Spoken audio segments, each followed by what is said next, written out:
L'association de protection de la ferme des Bouillons a changé d'appellation. Maintenant, on s'appelle Bouillon Terre d'Avenir. On a souhaité continuer notre combat citoyen sur la préservation des terres agricoles, sur la préservation des fermes dans l'agglomération de Rouen. L'objet de notre association, c'est effectivement de faire des projets sur ces terres agricoles. Et l'autre partie de notre travail en tant que militant associatif, c'est de surveiller tout le Grand Rouen, toutes les autres fermes qui risquent de devenir comme ça urbanisées, quoi.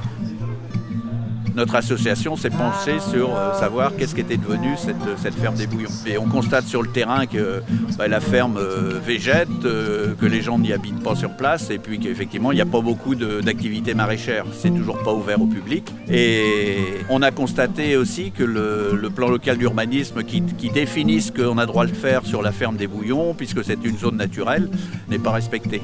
Par exemple, il y a des clôtures métalliques qui ont été mises en place sans autorisation, il y a des tranchées qui ont été faites. Voilà. Alors que depuis 50 ans, il n'y a qu'une maison d'habitation sur le site, on vient de découvrir dans l'acte de vente, il y a eu 2 bâtiments qui ont été transformés en bâtiments d'habitation. Il faut savoir que comme on est en zone naturelle protégée, le code de l'urbanisme dit clairement qu'on ne peut pas changer la destination d'un bâtiment. Donc évidemment, l'acheteur, le vendeur et la SAFER le savent très bien, et ça, d'après nous, c'est complètement illégal. Je suis arrière-petite-fille et fille de maraîcher. Donc forcément, il y avait un attrait pour moi et une connexion. Après, moi j'ai envie de rester positive par rapport à tout ce qui s'est passé parce qu'on a quand même rendu la terre protégée, non constructible. C'est quand même une belle victoire, mine de rien, même si la ferme ne nous appartient plus. Mais on a quand même gagné quelque chose. Bon bah là, du coup, ça grandit et puis c'est pas fini, quoi. L'histoire commence, continue, quoi. Du coup, ça nous a permis aussi de construire des liens d'amitié, des réseaux d'information, puis de se sentir fort à plus nombreux. Mais progressivement, on était en train de construire aussi une culture commune.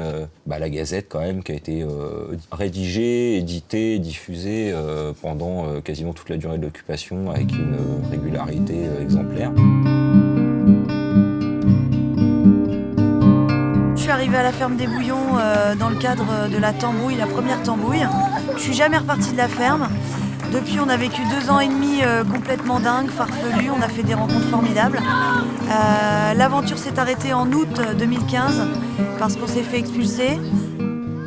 On a voulu aussi, avec l'aide d'un avocat, voir si l'expulsion était légale. Et notre avocat nous a dit qu'on aurait dû avoir des actes, différents actes de l'huissier. Elle aurait dû nous fournir le jour de l'expulsion de la ferme des Bouillons différents actes. Donc on a contesté au niveau du tribunal de grande instance de Rouen pour pouvoir retourner dans la ferme. Donc on a été débouté, on a été condamné à payer 2000 € à Imochamps.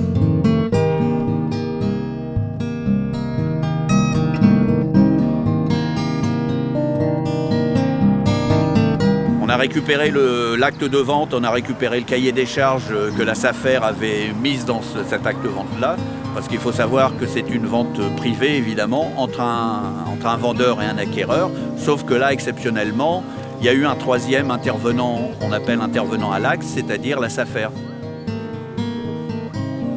C'est la SAFER qui a refusé de préempter et examiner notre projet qu'on avait avec un autre maraîcher, et la ferme a été vendue 150 000 €. Alors que Imochamps l'avait acheté 3 ans avant, 720 000 €.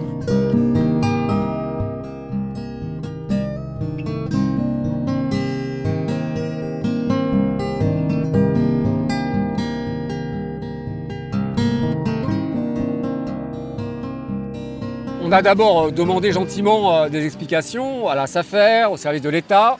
N'en ayant pas, on s'est dit quand même, on n'est pas respecté en tant qu'actionnaire, donc j'ai demandé au nom de la région que le conseil d'administration de la SAFER soit réuni de telle sorte que le dossier soit mis sur la table, que les informations soient données à tout le monde et qu'il soit possible, encore une fois, d'examiner les différentes positions en présence.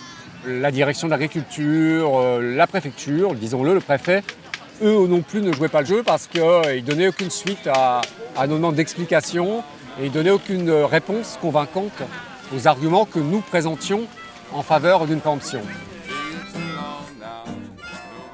que la SAFER a une mission d'intérêt général définie par la loi et il y a 2 commissaires du gouvernement qui doivent la surveiller, qui doivent prendre les décisions ensemble. Donc dans le courrier, la lettre recommandée qu'on a fait à la SAFER le 10 mai 2016, on demande des explications. Est-ce qu'effectivement les commissaires du gouvernement ont été informés du prix? Est-ce qu'ils ont été informés de ce cahier des charges-là? Et comment se fait-il que cela est possible? On découvre qu'effectivement, il y a une affaire immobilière derrière, il y a une spéculation immobilière.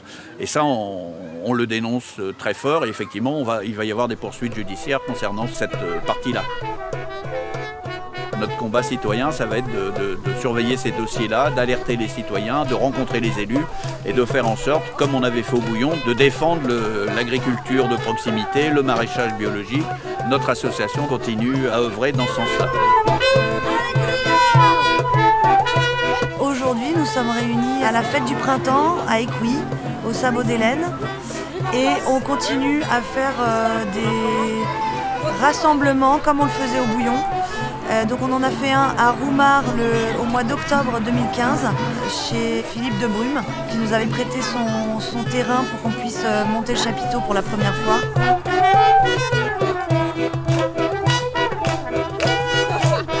On est quand même dans l'esprit bouillon et tout le monde nous l'a dit, tous les gens qui sont venus nous ont dit aujourd'hui ouais c'est super, on retrouve les bouillons donc voilà.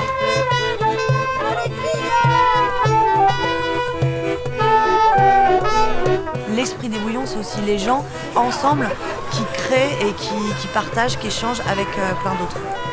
On continue avec le changement qu'on veut voir dans le monde, même si c'est pas comme on le faisait à la ferme. Il y a encore ce noyau et on lâche rien et on lâchera rien. Et rendez-vous au prochain événement avec la familia des bouillons, quoi. Voilà.